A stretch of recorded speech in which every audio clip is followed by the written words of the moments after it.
ഞങ്ങളുടെ ആവശ്യപ്രകാരമാണ് ജില്ലാ കളക്ടർ ഇന്ന് സർവകക്ഷി യോഗം വിളിച്ചത്. ആ യോഗത്തിൽ നല്ല ചർച്ച നടന്നു. ചർച്ചയുടെ റിസൾട്ട് ഏറെക്കുറെ പറഞ്ഞു കഴിഞ്ഞു. കളക്ടർ നിങ്ങൾ ബ്രീഫ് ചെയ്യുമെന്നാണ് വിശ്വാസം. അതിൽ വളരെ പ്രധാനം എന്ന് പറയുന്നത് ഈ അന്ന് നടന്ന ഈ പോലീസുമായി ഏറ്റുമുട്ടലിൽ ആ സംഭവവുമായി ബന്ധപ്പെട്ടുകൊണ്ട് ആ അക്രമത്തെ ഞങ്ങൾ പൂർണ്ണമായും അപലപിക്കുന്നു. ഒരിക്കലും ഞങ്ങൾ അംഗീകരിക്കുന്നില്ല. പക്ഷേ നിരപരാധികളെ പ്രതികളാക്കി അല്ലെങ്കിൽ അവരുടെ വീടുകളിൽ പോവുക, എല്ലാ ദിവസവും രാത്രി പോവുക, റെയ്ഡ് ചെയ്യുക, ആ ഒരു സമ്പ്രദായം അവസാനിപ്പിക്കണമെന്നാണ് ഇന്ന് ആവശ്യപ്പെട്ടത്. അത് തത്വത്തിൽ ഇന്ന് അംഗീകരിച്ച് കഴിഞ്ഞിരിക്കുന്നു. റെയ്ഡ് ഉണ്ടാകില്ലെന്ന് പറഞ്ഞിരിക്കുന്നു. മറിച്ച് അതിൽ യഥാർത്ഥ പ്രതികളെ കണ്ടെത്തുകയാണ് ആവശ്യം. കാരണം പോലീസിന് ഒരുപാട് പരിക്കുണ്ട്. അപ്പോൾ യഥാർത്ഥ പ്രതികൾ ആരാണ്, ഇതാര് നടത്തി എന്നുള്ളത് കൃത്യമായി തിരിച്ചറിഞ്ഞ് അവരെ മാത്രം ഫോക്കസ് ചെയ്തുള്ള നടപടികൾ മാത്രമേ ഉണ്ടാകൂ എന്നാണ് ഇപ്പം പോലീസ് ഞങ്ങളെ അറിയിച്ചിട്ടുള്ളത്. അതാണ് അത് സംബന്ധിച്ചുള്ളൊരു കാര്യം. രണ്ടാമത് ശാശ്വതമായ പരിഹാരമാണ്. ശുദ്ധമായ വെള്ളവും ശുദ്ധവായും നിർബന്ധമായും അവിടെ ജനങ്ങൾക്ക് ലഭിക്കണം. അതിപ്പോൾ ലഭിക്കുന്നില്ല.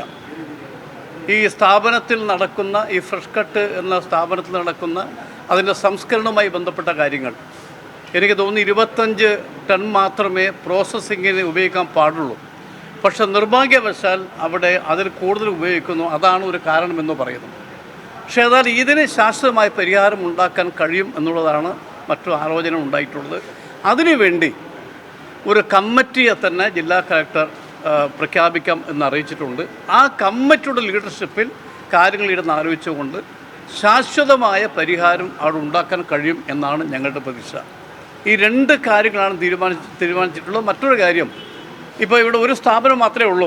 കൂടുതൽ സ്ഥാപനങ്ങൾ വരികയാണെങ്കിൽ, കൂടുതൽ പ്ലാന്റുകൾ വെക്കാൻ ആളുകൾ വരികയാണെങ്കിൽ അതിനാവശ്യമായ അനുമതി കൊടുക്കും എന്നാണ് ജില്ലാ കളക്ടർ അറിയിച്ചിട്ടുള്ളത്. ഏതായാലും മലപ്പുറത്ത് 15ഓളം സ്ഥാപനം ഉണ്ടെന്നാണ് അറിയുന്നത്. മലപ്പുറത്ത് അവിടെ വിഷയങ്ങളൊന്നുമില്ല. ഏതായാലും ഇതുമായി ബന്ധപ്പെട്ട കാര്യങ്ങൾ ജനങ്ങൾ നേരിടുന്ന ദുരിതം അവസാനിപ്പിക്കണമെന്ന് തന്നെയാണ് ഞങ്ങളുടെ എല്ലാവരുടെയും ഇന്നത്തെ ചർച്ചയിൽ മുഖ്യമായിട്ടുള്ള ഒരു ഉന്നയിക്കപ്പെട്ട കാര്യം. അതിന് പരിഹാരമുണ്ടാക്കാൻ കഴിയും എന്നാണ് ഞങ്ങളുടെ വിശ്വാസം.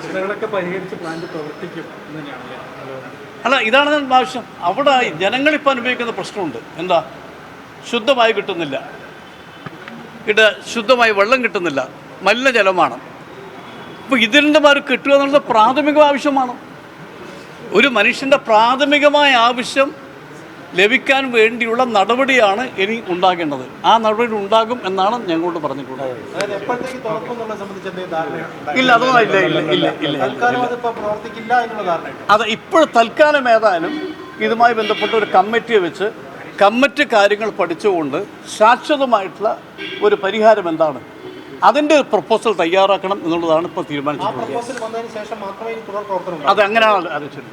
അവ്യക്തത നീക്കണമെന്ന് പറഞ്ഞിട്ടുണ്ട്. പിടിച്ച ചില ഈ ജില്ലയുടെ പുറത്ത് പിടിച്ച ആളുകളെ അവരെ സംബന്ധിച്ച് പറഞ്ഞല്ലോ. രാഘവേട്ടൻ വളരെ വിശദീകരിച്ച് ഈ കാര്യങ്ങളെ സംബന്ധിച്ച് സൂചിപ്പിച്ചു.